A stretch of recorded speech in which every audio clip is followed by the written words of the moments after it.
Dans cette vidéo, on se retrouve pour parler de la théorie de la carotte et du bâton.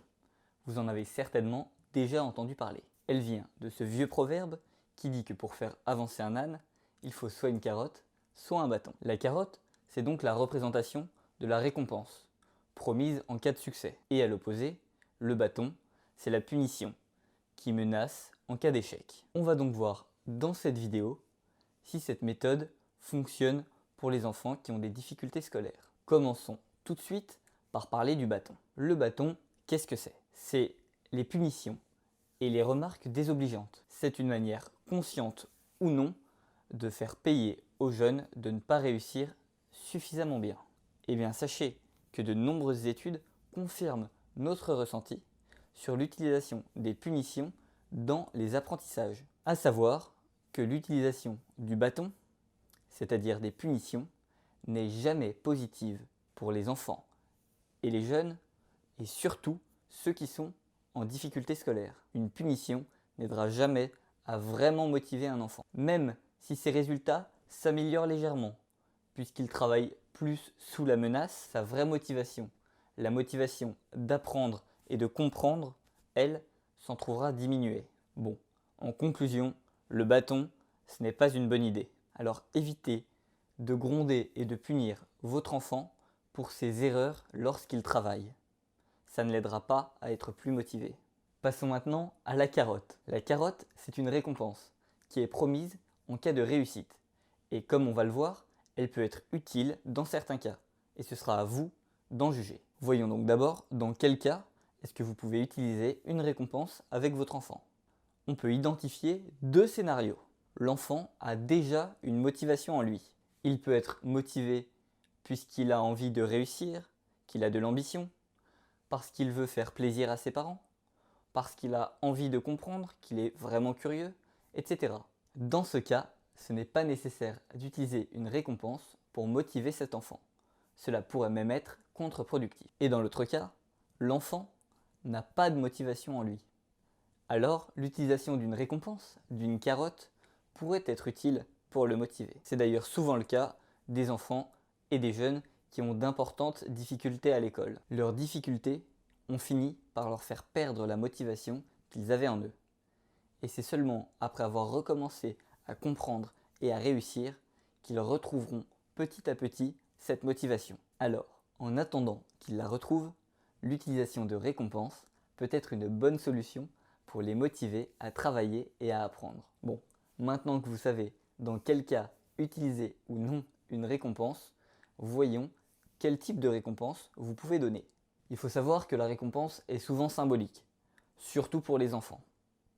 Il n'y a donc pas besoin de trouver quelque chose de très compliqué pour les motiver. Cela peut être un petit jouet, une sortie ensemble, un repas qui lui plaît et qu'il a envie de manger depuis longtemps, ou même le fait d'inviter un ami. Toutes ces idées peuvent servir de récompense.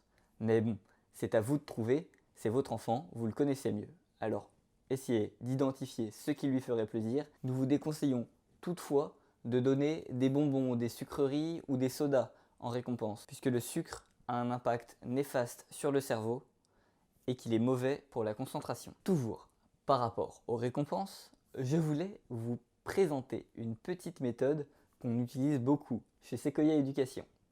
C'est la méthode des points bonus. Le système est simple. Pour avoir une récompense, l'enfant ou le jeune doit obtenir un certain nombre de points bonus. Il est d'ailleurs assez important de matérialiser ces points. Cela peut être avec des jetons, des billes, même un petit bout de papier avec noté le nombre de points. À vous de voir. Et ensuite, vous donnerez des points à chaque réussite. Bien entendu, sans jamais en enlever, pour ne pas être dans la punition. L'objectif est de toujours avancer.